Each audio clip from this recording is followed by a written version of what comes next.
Grand Rising Warriors, XRP and Coinbase under attack, or is it all by design? All right, check this out, Warriors. My name is Coach JB. I am the top health and mindset coach in the world. Remember, what you believe in your heart, you think in your mind, will eventually become your words and become your reality.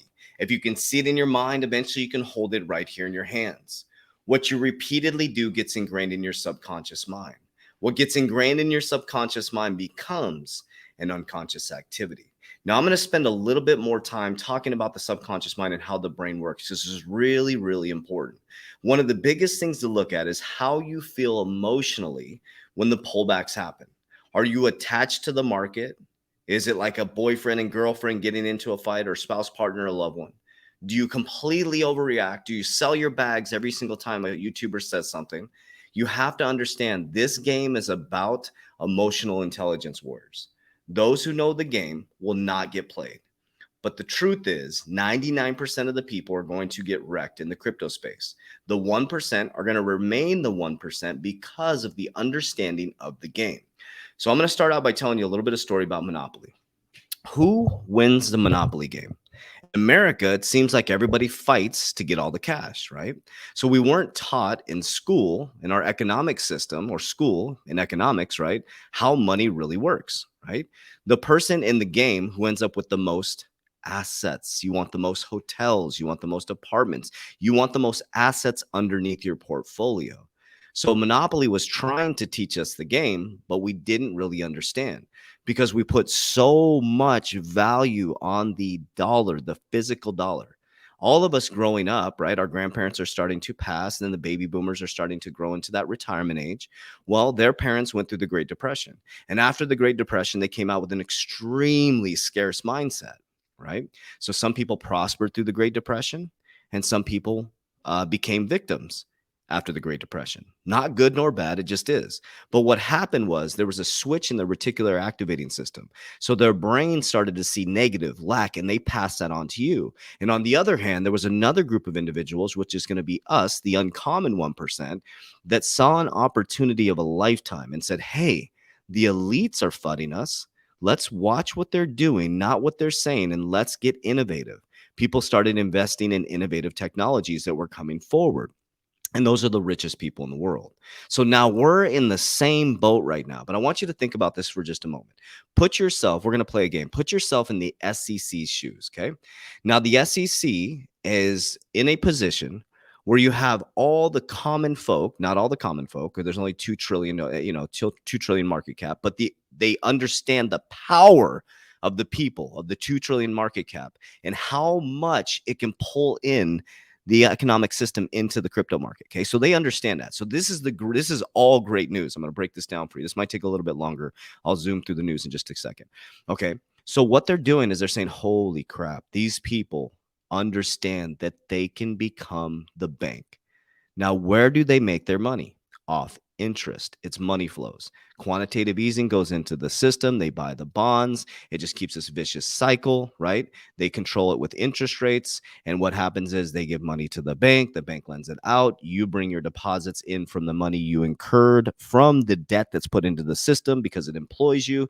And then they take the debt that you put into the system, the cash that you put into the system where you got paid from the debt, and they lend it out over and over again. It's basically a Ponzi scheme. If we did that, we would be in jail. Straight up, we would be in jail.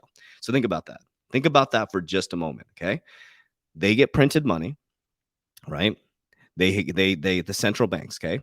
Then when you bring in the deposits, because what keeps the economy going, okay? If I put $300,000 of a loan into a house, that creates economic growth. That creates jobs. If a business owner takes a loan and opens up a business, a Chipotle, that creates jobs. So think about it. The people you work for had to get credit usually, right? Most people don't spend cash on a business. And so credit keeps the money flow going. But you get paid a salary from the money earned from that credit. And you take the money earned and you take it into the bank and you deposit it, and they only have to keep 10% on deposit. And they can lend that $90. So if you put 100 in, so Bobby comes walking in, they can give 90 of that to Bobby. Bobby takes that 90 and he takes it to his bank. They only have to keep 10%. And then that bank can lend out $80 to Susie, and then she can take it to her bank, and then they deposit it. They keep 10%. She lends it. So it goes over and over again. And that $100 becomes $900 of fake air money. So now we're in this position. We're the SEC. Okay. We're the SEC. We're Gary Gensler. We're Janet Yellen. We're let's just take it. We'll play those two characters. Okay. So now we're Jerome Powell, right? So now you're the ones in charge of a can that's been kicked so far down the road. In the beginning, it was all fun and games. Well, now you have a debt ceiling that's reached once again. And October 1st, they need to decide whether they're going to raise the debt ceiling or not. Okay. You are 6 trillion over the debt ceiling. You've been printing money into oblivion, and you've actually decreased or devaluation. I keep saying deflated, devalued the US currency. Okay. Now the people are starting to wake up. So you're trying to keep them asleep. As they're waking up, they're like, holy crap, I can become my own bank. Okay, so we'll stop the narrative there. Now let's go into the news now that you have that context. Okay, so Ripple welcomes Coinbase to play in the party as the SEC threatens to sue. This is kind of funny. So Coinbase has received warning from the United States Securities and Exchange Commission, the SEC, over its high interest crypto product Lend. The product intends to pay 4% interest to stablecoin owners on their savings.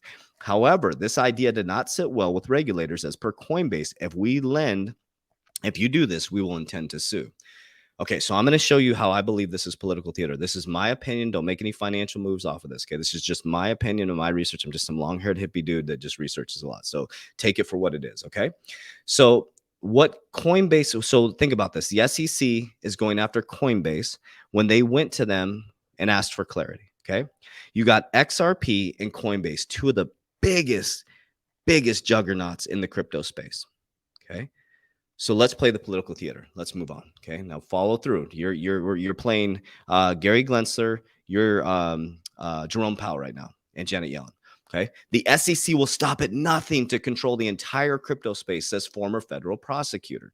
Okay. This is James K. Fallon. I highly recommend you follow him on Twitter. A former federal prosecutor who served 9 years in the United States Attorney's Office commented on the warning issued by U.S. Securities and Exchange Commission regarding Coinbase Lend program.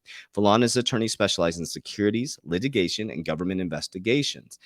He's saying the SEC will stop at nothing to control the entire crypto space. This isn't just about Ripple. Coinbase accuses the SEC of using intimidation tactics behind closed doors to stop companies from launching lending programs. Okay.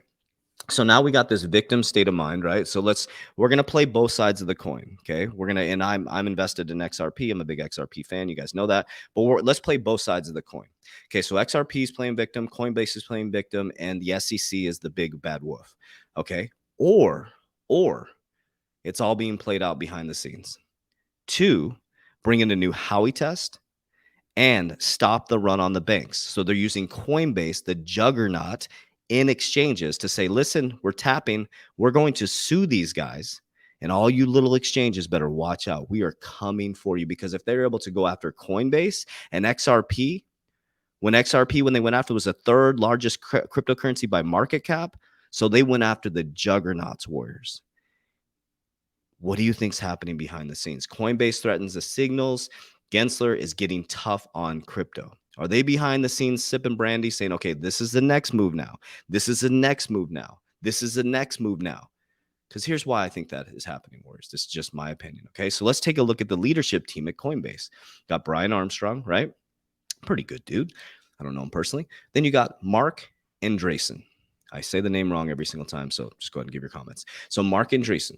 Okay, so now this is a key factor. Now remember, SEC, Gary Gensler, I'm going to sue you guys if you launch this DeFi platform. Well, that makes sense if you're in Gary Gensler's position, because they're supposed to supposedly protect investors. But they're protecting themselves, right? Because there's going to be runs on the banks. If they find out they can get 4% at Coinbase and you're getting 0.025 on your interest, your savings account at Bank of America, Wells Fargo, Chase, your little credit union, where are you going to go? You're going to go to Coinbase, right? You're going to be like, why the hell would I keep my money in a bank? So they're trying to prevent the modern day bank run, like in 1929 when people were running down the street. Hear ye. But we have access to this stuff. That's why they keep you so confused. Okay, so we're playing let's play that XRP is playing the victim, that Brian Armstrong's playing the victim from Coinbase. Let's just pretend, okay? And they're behind the scenes, right? Going, okay. So now we know Mark Andreessen is on the board of directors for Coinbase, who the SEC said that they're going to sue them if they launch this DeFi 4%. Okay. But again, I'll bring you back. This is why we need to circle back. Subconscious mind programming is very important. The Crypto Fund 3, right? And Andreessen Horowitz, who is this gentleman, Mark Andreessen. Okay. This is his crypto fund. Well, guess who consults for it? Bill Hinman, the former director of the Securities and Exchange Commission Division of the Corporate Finance, joins the advisory board. Bill Hinman spearheaded the SEC's early work in digital assets and made critical contributions that provide clarity to companies operating in the space. Bill will provide valuable insights to us on our portfolio companies, as well as play a key role in shaping the future regulatory environment in which we operate. So Bill Hinman is connected to Mark Andreessen, who is on the board of directors for Coinbase. You do not think that they're behind the scenes going, okay, here's what you're going to do. You're going to freak the market out. We're going to create some FUD in the market. Give us some time to create a new Howey test, to come up with some regulations, because we don't have our shit together. Are you seeing the dots connecting? Then we go into the DCG group, right? We call it, BitBoy Crypto calls them the crypto cartel, right? Well, we know the DCG group actually is the subsidiary for Coinbase. Whereas this is all by design. That's why I do not freak out when the market collapses. I know what the big wigs are doing. They're all just trying to fix what they kicked down the road. They have to, Warriors. Because of this, Yellen urges Congress to raise debt limit, warns Pelosi about extraordinary measures running out soon. Treasury Janet Yellen on Wednesday warns the House Speaker Nancy Pelosi that mere specter of the U.S. default can have drastic consequences. Yellen reiterated to lawmakers have until some point in October before the department exhausts its extended efforts to prevent what would be a historical default, a delay that calls into question federal government's ability to meet all its obligations and would likely cause irreparable, I got that word right, irreparable damage to the U.S. economy, Yellen wrote. Pelosi replied to the addressing ceiling has to happen and called upon Republicans to support an increase. So, Warriors, they're at a debt ceiling right now. If they don't raise the debt ceiling, we can't pay our bills. America borrows their money to pay our bills. So put yourself in America's shoes right now. This is why I'm trying to teach you freedom. This is why I'm doing this YouTube channel. This is why I do these videos 2 to 3 times a day. Because when I learned this, I'm like, oh, okay. It's nothing new under the sun. It's called humans. When humans screw up, they try to save face and they throw up a bunch of smoke screens. What do narcissists do? They create a problem. Then they create a reaction in the people. And then guess who comes up with the solution? The narcissist. And then the person who's being the victim of a narcissist is so confused and like, oh, I guess I was the problem. And so what we have is these little stimulus checks. And why the hell are we getting $225 stimulus checks for, me and my exes are getting all this damn money for what? For what? If we're broke, then stop giving us some money. Take care of our bills, America. Think about that, Warriors. But it's all wrapped up in this pandemic. Okay. Now, these are just facts, figures, numbers, logic, Warriors. I'm saying, don't believe a word I say. You can connect these dots yourself, or you can say this guy's out of his freaking mind. But if you're still listening right now, I think this is resonating with you a little bit. Go play the game of Monopoly. Okay. SEC refuses to provide further responses to Ripple's contention of interrogatories. I don't even know. You could do that word yourself. So it's all political theater, Warriors. I mean, really, let's be honest. Let's have a conversation. Let's be honest. This has been happening for over and over and over and over and over again in history, Warriors. Over and over and can't enable. I mean, it's like there's always going to be dark. There's always going to be light. And when people get themselves in trouble, they lie to save face. It's human behavior. It's unfortunate, but that's how we're designed, Warriors. So you can bitch and complain about it. You can be an armchair quarterback and stress yourself out. And you can post all day about it. And you can be against this or that. I don't care if you take the V. I don't care if you believe or don't believe in the C. I respect you where you sit. But what I don't respect is you sitting back arguing with someone else about their decisions when you haven't done anything about it. That's what I don't respect, Warriors.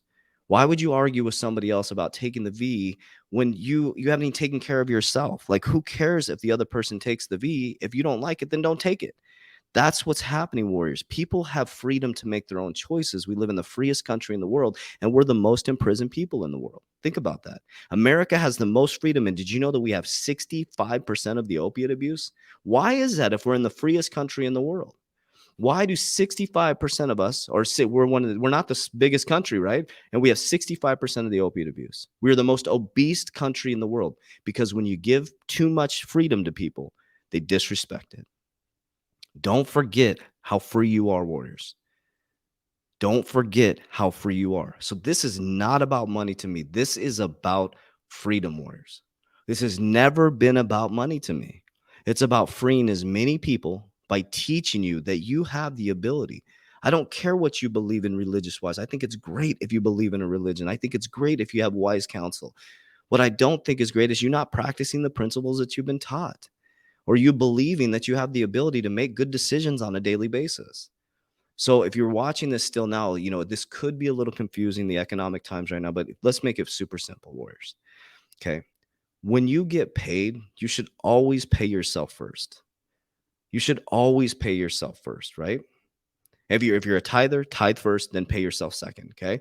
But what I mean by that is this is flow. The money is flow. So when you make money, you should be multiplying that money. But what you do is you get paid and you go buy shit that you can't afford to impress people you don't like. Number one. Number two is you buy shit that you shouldn't be buying. You order food to your house that you shouldn't be ordering. So cut out the frivolous spending. Everybody has money to invest. Trust me, if you did a budget, you would realize you have money to invest.